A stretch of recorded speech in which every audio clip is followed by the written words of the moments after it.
Are we live? Yes, we're live. Anita Dawn here from Anita Dawn Wellbeing. I hope you are well today. Where I am in Manchester, UK, it is a beautiful, it's actually a winter day because it's 1 degree. I wouldn't say it was spring yet. Okay. So today for February's health tips and related to exercise, we're talking about brain health. Yeah, I think this is the most exciting part of exercise and health and fitness, really, the developments in how we can reduce our risk for cognitive decline. Okay. And we have learned that brain disease is not necessarily a part of aging. Yeah. Did you know that 40,000 people in the UK under the age of 65 have dementia? So what can we do to reduce our risk of brain disease? Yeah, what are you doing on a daily basis? Are you doing something consciously on a daily basis? Like we do that for our dental health. We're brushing our teeth once or twice a day. Yeah, and we know that that brings results, that it does help with our dental health. Yeah. So there are quite a few things that affect our brain health.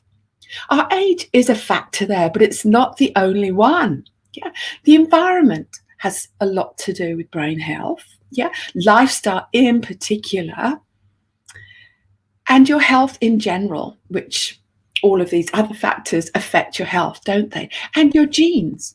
But only about 25% of your risk factor is associated with genes.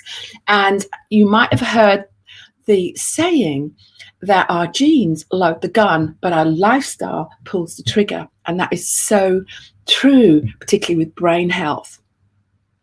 Okay, so what can we do on a daily basis to reduce our risk of brain health? Of brain disease. So I've just always focused on the positive. Yeah. So exercise is the most important thing, particularly aerobic activity and strength training, actually, that you can do to reduce your risk of cognitive decline. One of the main reasons is that it opens up the blood vessels and creates new blood vessels to the brain so that we have fresh oxygenated blood to the brain all the time. Yeah. Sleep also key factor. Most people diagnosed with dementia and Alzheimer's have really poor quality of sleep. So what can you do? Last week we looked at, I think last week or the week before, we looked at sleep. So go back and address that. One of my pillars of successful aging. And it should be one of yours too. Yeah. And diet. Yeah. Diet is key. Okay. And in fact, they say that everything you do to have a healthy heart will help with your brain health. So diet in particular, that you have a healthy diet. They do kind of promote a Mediterranean diet, but get rid of processed foods. Don't touch them yet. And also try to avoid sugar. Not just sugar in the ingredients of things that you buy, because it's mostly sugar, or there's always sugar in pre-packaged and processed foods. Yeah, so that can really help to increase your risk factor for diabetes. And diabetes is you're virtually on your way to cognitive decline with diabetes.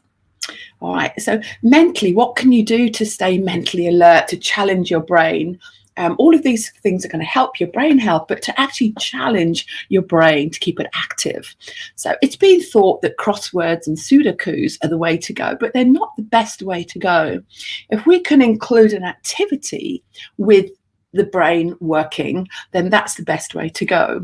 So I think the best thing there would be to do like an exercise class where you're moving, and the instructor, like myself, challenges you to think about something different at the same time that you're moving. And that is a real challenge, but great benefit for your brain health. Yeah. And learning new things. Yeah, particularly if it includes activity like learning a new sport is really top of the list there. But learning to play a new music instrument or any new activity, and a language, learn a language. Yeah, that's really good. These things are really important. But once you've learned it, it's no longer going to have that benefit for your brain. So then you need to then get on and find another activity to do to challenge your brain and keep it alive. And finally, social interaction. Just 10 minutes a day interacting with friends, relatives, neighbors are going to make a huge difference to your brain health.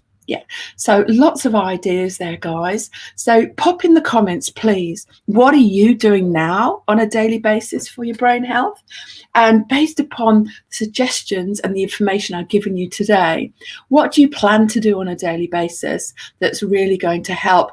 We call it increase your neuroplasticity. So I haven't mentioned that yet today, but that's key. Researchers found that we can create new nerve cells and build new brain cells. We call it neuroplasticity, but it's not going to happen on its own. You need to do these things that I've mentioned to you.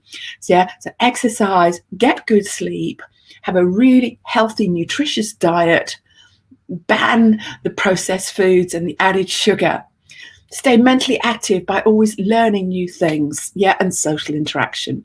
All right, guys, so pop it in the comments, what you're planning to do to increase your mental health, your brain health, because we take it for granted. But when we start to lose it, if you know what it's like, can you remember when you've had a hangover, your brain just doesn't function the next day, but we know it's going to get better. So what if you wake up one day and it doesn't get better?